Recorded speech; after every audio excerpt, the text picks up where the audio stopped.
On this edition for Sunday, September 20th, tributes pour in for Supreme Court Justice Ruth Bader Ginsburg. I will be putting forth a nominee next week. It will be a woman. As the president pushes to fill her seat before Election Day, COVID-19 deaths and a grim milestone for the U.S. And our special Roads to Election 2020, Iowa and Illinois, next on PBS NewsHour Weekend.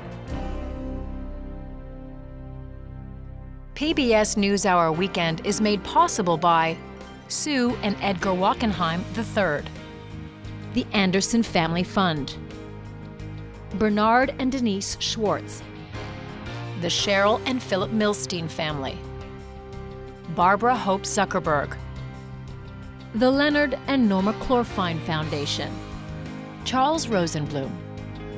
We try to live in the moment to not miss what's right in front of us. At Mutual of America, we believe taking care of tomorrow can help you make the most of today. Mutual of America Financial Group, retirement services and investments.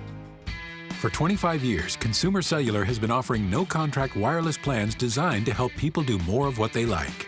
Our U.S.-based customer service team can help find a plan that fits you. To learn more, visit consumercellular.tv. Additional support has been provided by the Corporation for Public Broadcasting, a private corporation funded by the American people, and by contributions to your PBS station from viewers like you. Thank you. Good evening and thank you for joining us. A partisan battle is underway over the Supreme Court seat left vacant after Justice Ruth Bader Ginsburg's death on Friday. Vigils and rallies continued outside the Supreme Court last night in memory of the late justice. At a campaign rally in North Carolina last night, where supporters chanted, "Fill that seat," President Trump said his nominee will be named soon and will be a woman. I will be putting forth a nominee next week. It will be a woman. In Philadelphia today, the Democratic presidential nominee and former Vice President Joe Biden said the next justice should not be nominated until after the election. To jam this nomination through the Senate is just an exercise in raw political power. And I don't believe the people of this nation will stand for it. President Trump has already made it clear this is about power, pure and simple power. For more on the politics of the court battle and what's ahead for the presidential candidates, I spoke with NewsHour Weekend special correspondent Jeff Greenfield. Jeff, what do we know and not know about how and when this confirmation process will happen? What the president said yesterday was he intends to send up a nominee very quickly. He said it would be a woman. What we don't know is when Senate Leader Mitch McConnell intends to take this nomination up, which he does. There's very little time in the Senate calendar between now and Election Day. And there's been some speculation that the vulnerable Republican incumbents might not want to cast a vote before Election Day. Now, just in the last day, several of those endangered Republicans have said they're signed on with McConnell. Joni Ernst in Iowa, Tillis in North Carolina, McSally in Arizona. And so what we don't know is, are there 4 Republicans in the Senate, apart from Susan Collins, who said she would prefer to wait, Lisa Murkowski, who said she doesn't think there should be a vote till the new president is chosen. Chuck Grassley, former chairman of the Judiciary Committee, has also said that. But that leaves only 3 if they all do that. Many, many other Republicans have done a complete 180 around their position back in 2016 when they said no vote in a presidential year. And so it's going to be up to McConnell in the next day or two to decide, does he want to try a vote now, or does he want to wait till after the election and do it in a lame duck session? And things could get contentious. I mean, the Democrats wouldn't like this idea. If Trump wins in November, this issue essentially goes away. Because even if the Democrats were to wind up taking the Senate, the lame duck Republicans in November could say, look, the people chose Trump, it's his nomination, and fine. If Trump were to lose and the Senate were to go Democratic, and the lame duck Republicans still said we're going to confirm Trump's nominee in late November, then you're talking about whatever analogy you like. DEFCON 1, Armageddon on steroids. As Chuck Schumer said, everything's on the table. That could mean expanding the size of the Supreme Court. It could mean giving statehood to Puerto Rico and perhaps the District of Columbia for 4 more Democratic senators. That means the entire framework of our system has been essentially reduced to who has the power. It seems like this will galvanize people on both sides to get out and vote. 4 years ago, it was clear that the issue of a Supreme Court justice was helping Trump. It got all the social conservatives who were worried about Trump's personal behavior back in line. And they were mostly worried because Scalia, the most militant conservative, was gone. And they were worried that an Obama pick would flip the court. This time, it's the liberal icon who has departed. And Democrats are saying, well, one more conservative justice. There goes the Affordable Health Care Plan. There goes abortion rights. There goes the whole agenda. And it's interesting that in the last 24 hours, a liberal fundraising group, Act Blue, has raised $91 million, which suggests that the traditional analysis that a conservative is helped by a Supreme Court fight, that may have flipped this year. We'll find out. Jeff Greenfield, thanks so much. Thank you, Mark. Last night, President Trump announced his approval of a deal involving Oracle and Walmart that would allow Chinese-owned social media platform TikTok to continue operating in the U.S. The president had threatened to ban downloads of the app, along with another Chinese social media app called WeChat, starting today over privacy concerns. This morning, a federal judge blocked the WeChat ban, ruling in favor of a group of users who claimed it would infringe on their First Amendment rights. The potential deal for TikTok would create a new company called TikTok Global, which would host data collected from Americans using the app. Tropical storm Beta, named for the second letter in the Greek alphabet, is heading slowly toward the Texas and Louisiana Gulf Coast. The first rain bands from the storm reached Galveston, Texas today. The storm may bring as much as 20 inches of rain in the coming days. Forecasters do not expect Beta to become a hurricane, but if it continues on its current path and makes landfall, it will be the 9th named storm to reach the U.S. this year, tying a record set in 1916. The Trump administration moved to reinstate sanctions against Iran last night over alleged violations of the 2015 Iran nuclear deal. In a statement, Secretary of State Mike Pompeo said the U.S. was triggering UN sanctions on Iran that had been suspended as part of the 2015 deal, and said the U.S. would pursue additional punitive measures against Iran. France, Germany, and the UK released a joint statement this morning saying the U.S. has no authority to reimpose sanctions after withdrawing from that deal in 2018. The UN is not expected to reinstate the sanctions. For more national and international news, visit pbs.org/newshour. In the United States, almost 200,000 people have now died from COVID-19, according to the Johns Hopkins University Coronavirus Resource Center. The first U.S. infection was reported in January. While deaths are well below last spring's rate, the New York Times reports that on average, about 850 people with COVID-19 infections die each day as of mid-September. ProPublica reporter Caroline Chen joined us for more on this grim milestone in the pandemic. I think it is such a tragedy that we are now talking about 200,000 deaths. Because when we hit the milestone of 100,000 deaths, I wrote a piece then where I said, what have we learned at this point? How can we do better? And I think what is really sad is I think that we're seeing that in many ways we haven't taken the opportunity to have learned from the many people who died in the first place, and that many of the people who were so vulnerable when COVID first hit us and we were not prepared are still really vulnerable. So I think people have heard that Black and Hispanic people are particularly vulnerable, but nationally, Black people are dying at 2.4 times the rate of white people. That's 21% of the COVID-19 deaths are Black people. This is according to the COVID Tracking Project. At the time when we were at 100,000 deaths, I looked, and this is according to the Kaiser Family Foundation, about 35,000 deaths were in the long-term care facilities. This is both residents and staff. And so at that point, I had been calling, and many people, of course, besides me, we knew from the very start of the pandemic in Kirkland, in Washington, that nursing homes were vulnerable. And we should have, at that point, said nursing homes are the biggest priority. So in preparation for our call, I thought, well, has the proportion of deaths in nursing homes changed between the first 100,000 and the second 100,000?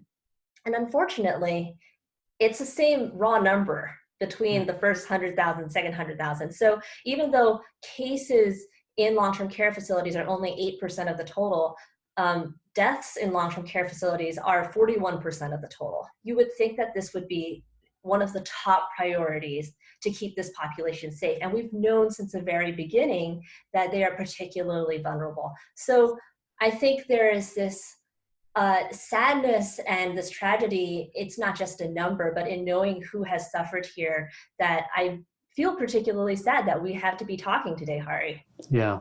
Briefly, we're heading into the fall. People are concerned about the flu, but if we wear all the masks and take some of the precautions to keep COVID-19 out of our lives, there's a good chance that flu will also stay out. Absolutely. And I think we have seen this both actually when the pandemic first hit. Scientists did see that in places where, particularly as lockdowns came in, that COVID mitigation strategies actually helped to cut short the flu season. So we don't know what this year's flu season is going to look like, how bad it's going to be, but COVID mitigation strategies can also, of course, help with the flu. The other thing that I have to mention is that unlike with COVID, where we don't have a vaccine yet, we have a flu shot. So it is definitely a good time to be getting your flu shot now because it's already out and available. So that's something we can do to help make sure that the flu season is not a bad flu season. And finally, speaking of vaccines, even the best case scenario, even if there is one this year, it is not going to be available for wide scale distribution until sometime next year. Yes, that's definitely true. So we're all hoping that there will be a vaccine that does well in the phase 3 trials. We don't know yet. I think one thing that has been maybe difficult for people to get in their head is that we have to have this layered approach to combating this pandemic. So we need testing and hand washing. We need distancing and contact tracing. And we're going to need actually masks and vaccines because the vaccine's not probably going to be 100% effective. So if we have one that can help reduce severe disease, so if you get infected, you don't end up in the hospital, that's great, but it might not prevent you from getting infected in the first place. So we might still need masks. So we're going to need to be able to do all of these things at once. Caroline Chen of ProPublica, thanks so much. Thanks for having me, Hari.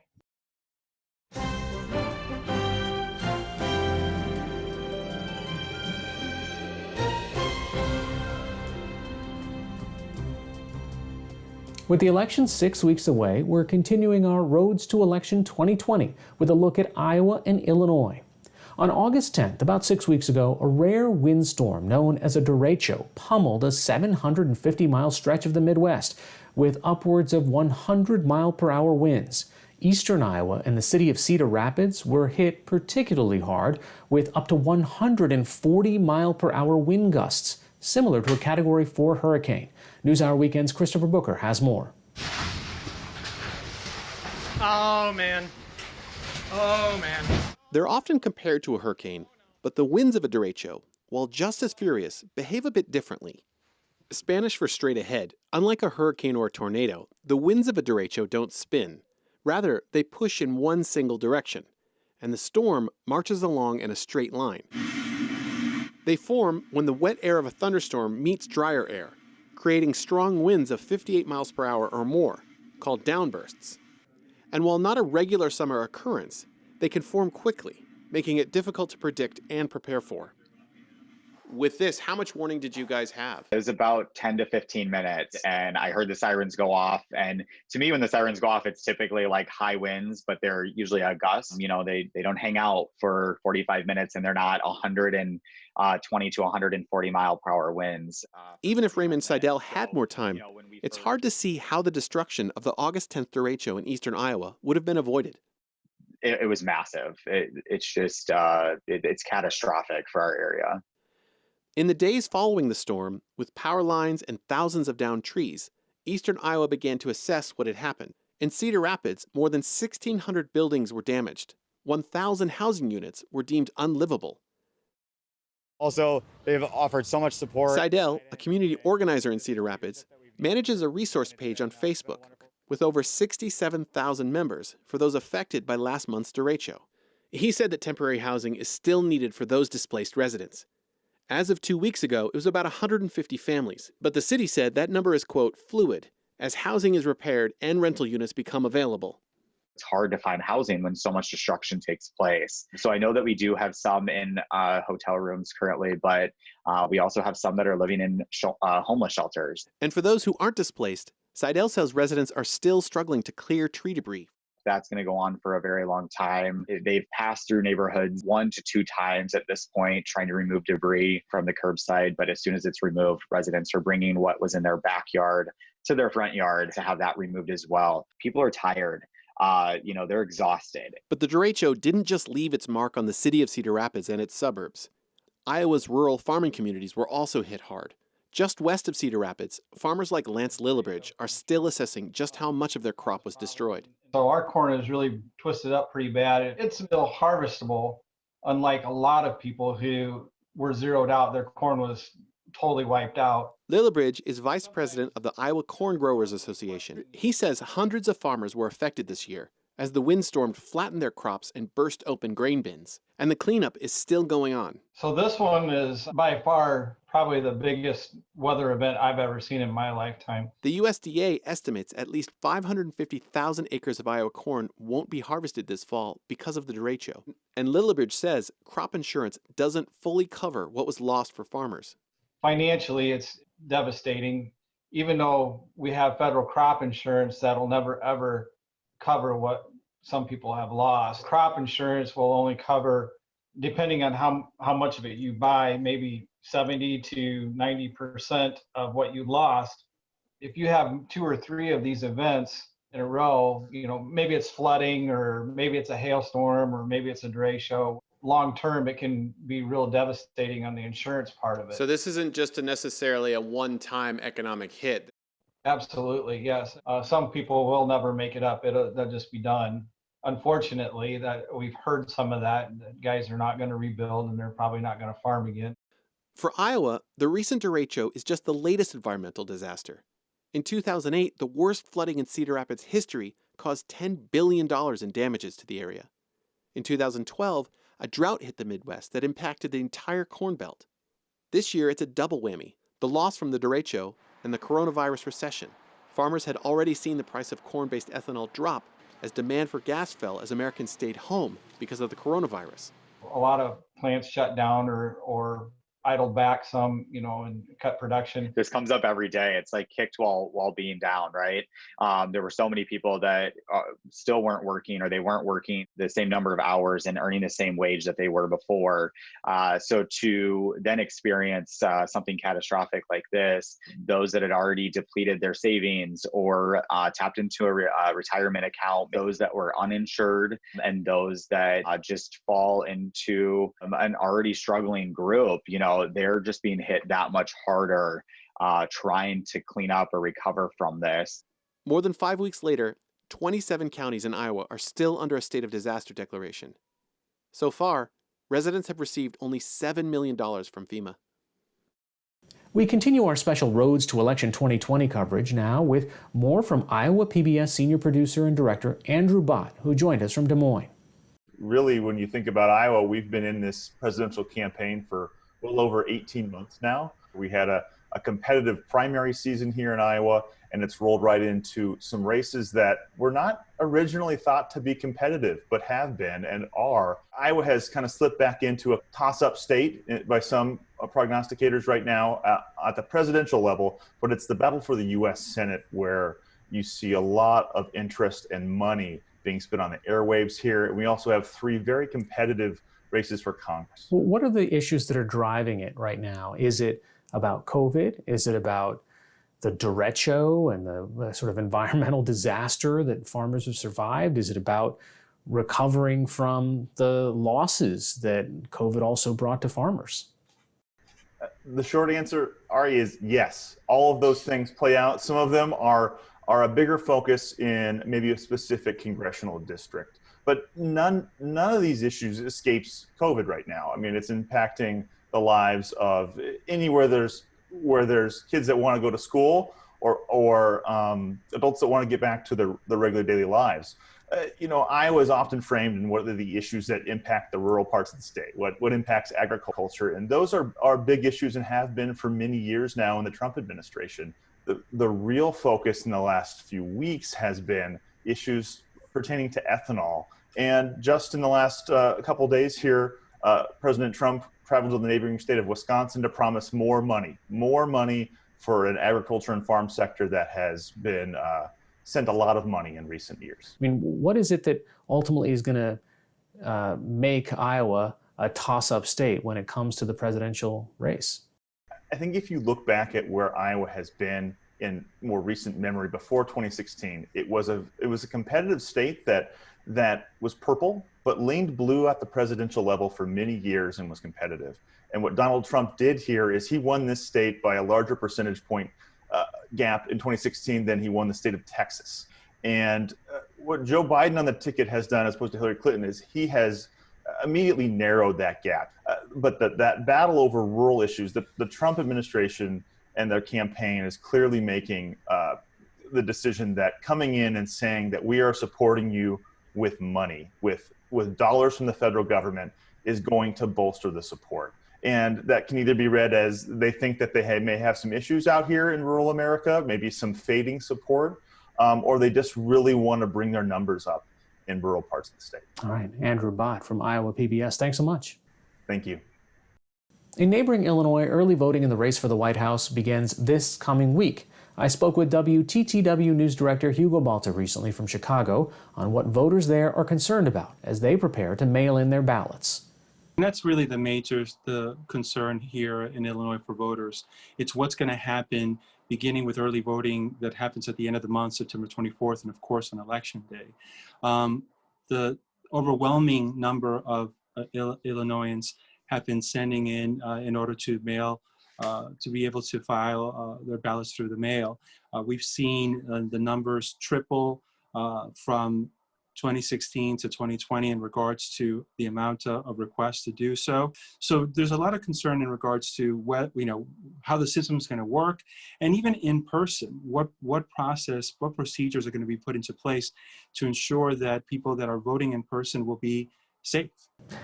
People often forget that Chicago is not Illinois, that there is a very different political landscape as you travel throughout the state. I mean, obviously Chicago is the 800-pound gorilla, it's got a huge number of people, third largest city, but this is not just a Democratic attempt. This is to make sure that there are lots of Republicans in Illinois who get their votes counted too. Absolutely. You see Illinois is a blue state, and in 2016, it went to Hillary Clinton. But outside of Chicago, outside of Cook County, in the rural areas, you see a lot of support for President Trump. I think most of the support for President Biden is within Chicago, but you're right. I think when we look at not just the general election, but elections within the state, of which there are many, including for U.S. Senator and Cook County State's Attorney's Office, that there's a lot of competing ideologies both on the Republican side and the Democratic side. How does COVID-19 shuffle the deck when it comes to the priorities for voters there? There's, I think it's everything. We are in an extraordinary year, largely driven by COVID-19, and certainly we've seen how communities, both urban and rural, have suffered under COVID-19 from a health perspective, to also the economy and employment. A lot of businesses forced to shut down or readjust for social distancing. So what's top of mind for voters is, again, how who is going to get us through this COVID-19 pandemic, understanding that it's tiered and there's an expectation that now that summer is ending, that we're going to see a resurgence of cases and numbers of COVID-19. There's also, of course, a heightened concern about the economy and what's going to happen once we get through this, or as we're getting through this recession, how the markets are handling it, and especially for small businesses, will they be able to sustain? I think those are the two things that are top of mind for voters as they're looking at November 3rd. Hugo Balta, News Director of WTTW in Chicago. Thanks so much for joining us. Thank you very much.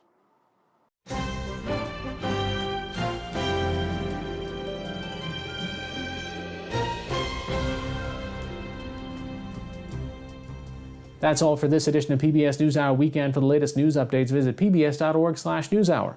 I'm Hari Srinivasan. Thanks for watching. Stay healthy and have a good night.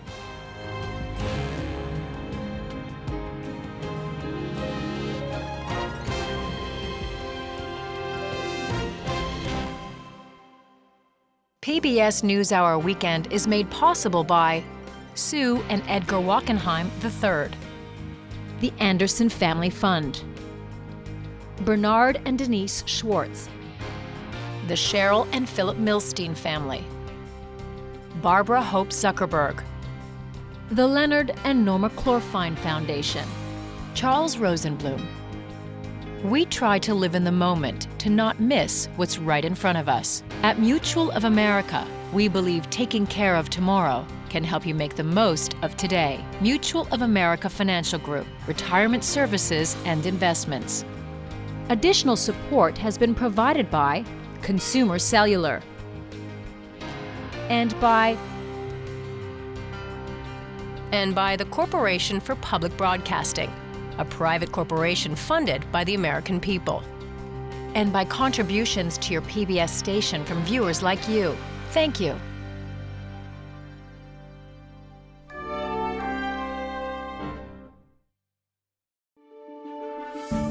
You're watching PBS.